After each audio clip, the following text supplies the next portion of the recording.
बिस्मिल्लाहिर्रहमानिर्रहीम। सज्जनों ते मित्रों, उम्मीद है तुसीं खैर नाल होवोगे। दौलत, इज्जत ते तंदुरुस्ती रब दियां वो नेमतां ने जिन्हां दा जिन्ना भी शुक्र अदा करिए थोड़ा है। सियाणे आखदे ने कि इंसान दी पहचान उदों ही हुंदी है जदों उहदे कोल लामहदूद दौलत आ जाए या वड्डा अहुदा मिले या फिर उहदे हत्थीं इख्तियार आ जाए। चंगा ते नस्ली बंदा होवे ते इन्हां रब दियां नेमतां नूं पछा लैंदा है ते जिस तरह उहदे उत्ते मालक ने मेहरबानी कीती होवे वो अपने साथियां ते इंज ही मेहरबान भी हुंदा है। अजਿਹੇ लोग रब दे हजूर सुरखरू हुंदे ने ते उन्हां दी इज्जत इस जहान अंदर भी हुंदी है ते अगले जहान जाके भी उन्हां दा इमालनामा सज्जे हत्थ च ही होवेगा। दूजे बन्ने वेखीए ते वो मनहूस किरदार दिसदे ने जिन्हां उत्ते रब ने करम कीता, पर इन्हां शुक्रे ते जालम अपने रूहानी प्यो फरौन दी खालस औलाद होण दा सबूत दिंदे ने। दौलत, शोहरत ते इज्जत आउंदियां ही इन्हां नूं अपनी सब तो वड्डी मोहसन रब दी जात भुल जांदी है ते फिर ये रब वालियां यानी आम लोकां उत्ते जमीन तंग कर दिंदे ने। ये नाशुकरे ते फरौन दी मानवी औलाद जिन्ना मर्जी समझ लै कि रिज़क रोटी का इख्तियार इन्हां कोले ते वो जदों चाहण किसी उत्ते रोज़गार का सिलसिला बंद करके मुआज़ अल्लाह रब दे दर्जे उत्ते फायज हो जाणगे। ये चिट्टा झूठ ते इन्हां बदबख्तां दी वड्डी गलतफहमी है। मैं अपनी जिंदगी बड़े ऐसे फरौन ते नमरूद वेखे जिन्हां दूजियां उत्ते जमीन तंग की ते उन्हां दा रोज़गार बंद करके समझ लिया कि हुण कोई ताकत इन्हां नूं दाणा पानी नहीं दे सकदी। मैं इन्हां लोकां नूं दुनिया विच ज़लीलो खार ते रसवा हुंदा वेखिया।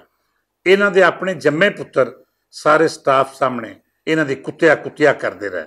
अल्लाह माफ़ करे, कुछ लोकां नूं ते औलाद दी जुदाई जी सज़ा भी मिली पर वो सुधरे नहीं। मेरा ताल्लुक क्योंकि मीडिया इंडस्ट्री नाल है, मैं इस इंडस्ट्री नूं बड़ी बारीकी नाल वेखिया है। 36 वरियां दी सहाफत विच हमेशा अपने वर्कर दी हां लैण तो बचण दी कोशिश की। मैं हमेशा चाहया कि कारकुन नूं मुआवजा उहदा मुड़का सुक्कण तो पहलां दिता जाए। मैं औखा वेला भी वेखिया ते सौखा भी। अपनी जमीन वेची या अपने घर दा जेवर, अपनी गड्डी वेची या कोई होर कीमती शै, पर कदी भी अपने कारकुन दी तनख्वाह ना रोकी। ना किसी नूं नौकरियों कढ़िया ते ना किसी दा मुआशी कतल करके उहदा लहू चूसिया। मैं सरमायादार ते नहीं, ना ही हुकूमतां मेरे उत्ते इश्तिहारां दी बारिश करदियां ने। मेरा कोई ऐसा धंधा भी नहीं जिन्हों महफूज बनाने वास्ते किसी सहाफती इदारे की लोड़ होवे। मैं हमेशा जालम नूं जालम आख्या ते कुत्ते नूं कुत्ता आखण की जरूरत की थी।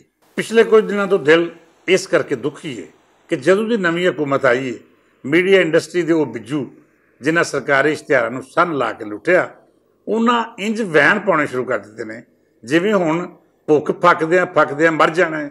APNS होवे या PBA का लुटमार टोला जिन्हां अपने सहाफती इदारियां तो अरबां रुपए कमाए, हुण इन्हां कमबख्ता हुकूमत ते दबाव वधाउण लई अपने कारकुनां दा मुआशी कतलेआम शुरू कर दिता है।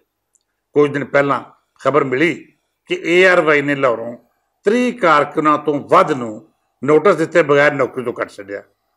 हुण इतला मिली है कि खरबपति सुल्तान लाखानी दे इदारे एक्सप्रैस विचों 15 के करीब उन्हां सीनियर सहाफियां नूं नौकरी तो बर्खास्त कर दिता गया है जिन्हें इस इदारे लिए दिन रात एक करके मिहनत की थी।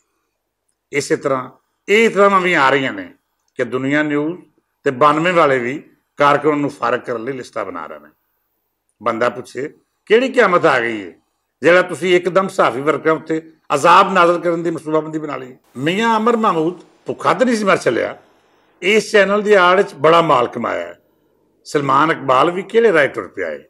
जे इन्ने कारकुनां दा भार चुकण जोगा नहीं सी ते इन्हूं रखे क्यों सी? कोई तो शर्म हया नां दी कोई शै हुंदी है। ते सुल्तान लाखानी बारे ते मैं ये भी नहीं कहांगा कि कोई शर्म हया हुंदी है या नहीं, क्योंकि उन्होंने इहदी कती परवाह नहीं। सरकार के खजाने चों अरबां रुपए हड़प कर लैण वाला ये सेठ इन्ने नीवें इंसानी दर्जे ते फायज है कि कुछ अरसा पहलां इहदा बिजनस मैनेजर अपने नुमाइंदियां नूं ये धमकियां ला रहा सी कि जिथों मर्जी ते जिवें चाहे इश्तिहार इकट्ठे करके लियाओ। फिर इस इदारे का यह फ्राड भी फड़िया गया कि रुपये दे के रेटे खरीदता है। करोड़ों रुपए के इश्तिहार खा के आफरन वाला सुल्तान लाखानी इन्हां वर्करां दा रोज़गार लुट के किन्ना को फायदा कर लेगा। मैं आगाज़ अर्ज कीता सी कि बंदा उदों पछाणिया जाता है जदों उहदे कोल भरमी दौलत आ जाए या उहनूं वड्डा इख्तियार मिले। ये लोग भी पछाणे गए ने। ये नौ दौलती ये समझ रहे हैं कि किसी को रोज़गार खो के ਉਹਦੇ ਉੱਤੇ ਰਿਜ਼ਕ ਰੋਟੀ ਦੇ ਬੂਹੇ ਬੰਦ ਕਰ ਦੇਣਗੇ। पर इन्हां बेशर्मां नूं ये नहीं पता कि एक ज़ात वो भी है जिन्हें सब दे रिज़क रोटी का जिम्मा आप लिया है, वो रब की ज़ात है। इन्हां नूं भी वेख रही है तो इन्हां दे मन भी प्यो फराउन नूं भी वेख रही सी। जे प्यो नहीं रहा तो वो रूहानी औलाद भी नहीं रहेगी। इन्हां दी ते औकात ही कोई नहीं। रब सब नूं बंदे दा पुत्र बन के दूजियां लई आसानियां पैदा करने की तौफीक देवे ते सब माड़ियां नूं इन्ना हौसला देवे कि इन्हां निक्के निक्के फराउनां नूं गलमियों फड़ के घसीटदे होइआं ये बावर करा देन कि कंजरो राज़क तुसीं नहीं बल्कि वो है जिन्हें सब दे रिज़क दा जिम्मा लिया है। दूजियां तो रिज़क रोटी खोण वाले फराउन दे बच्चिआं ते लाख लानतां। इजाज़त दिओ, अल्लाह बेली।